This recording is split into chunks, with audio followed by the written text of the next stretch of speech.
Hi friends, அனைவருக்கும் வணக்கங்க. எல்லோரும் எப்படி இருக்கிறீங்க? நல்லா இருக்கிறீங்கன்னு நம்புகிறேன்.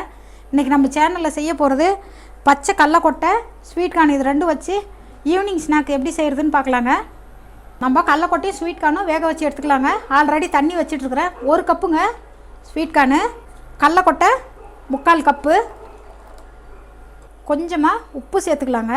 சேர்த்துட்டு கிளறி விட்டுட்டு ஒரு 6லேருந்து 7 நிமிஷம் வேக வச்சு எடுத்துக்கலாங்க.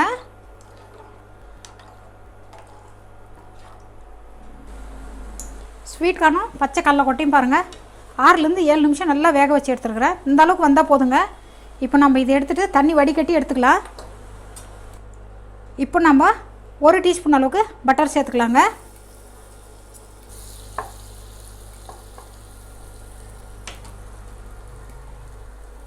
கால் டீஸ்பூன் அளவுக்கு சில்லி பவுடர், 1/4 டீஸ்பூன் ஜீரக பொடி, கொஞ்சமாக சாட் மசாலா சேர்த்துக்கலாங்க. கொஞ்சமாக உப்பு சேர்த்துக்கலாங்க. நான் ஆல்ரெடி உப்பு போட்டு தான் வேக வச்சுருக்கிறேன், அதனால் இந்த அளவுக்கு உப்பு போதுங்க. ஸ்ப்ரிங் ஆனியன்னு கொஞ்சமாக கட் பண்ணி வச்சது சேர்த்துக்கிறேங்க, ஒரு 1/4 கப் அளவுக்கு சேர்த்துட்டு ஃபஸ்ட்டு நம்ம இது பட்டரில் கொஞ்சம் வதக்கி எடுத்துக்கலாங்க. தீயாமல் பார்த்துக்கணும், டக்குன்னு தீஞ்சு போயிடுங்க. தீயாமல் வதக்கிக்கலாம்.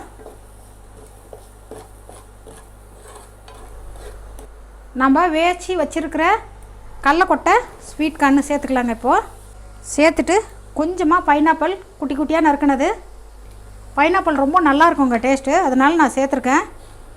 சேர்த்து செஞ்சு சாப்பிட்டு பாருங்கள், ரொம்ப நல்லா இருக்குங்க. நிதானமாக நம்ம பட்டரில் ஃப்ரை பண்ணி எடுத்துக்கணுங்க. 2லேருந்து 3 நிமிஷம் பண்ணால் போதுங்க. ஸ்டவ் கம்மி பண்ணிக்கோங்க. ரெடி ஆகிடுச்சுங்க. ஸ்டவ் ஆஃப் பண்ணிடலாம். பாருங்கள், நம்மளோட ஈவினிங் ஸ்நாக் ரெடி ஆகிடுச்சுங்க. செஞ்சு சாப்பிட்டு பாருங்கள், ரொம்ப நல்லா இருக்குங்க சாப்பிட்றதுக்கு. செஞ்சு சாப்பிட்டு பார்த்து கமெண்ட்டில் சொல்லுங்கள். வேறு ஒரு வீடியோவோடு பார்க்கலாங்க. வணக்கங்க.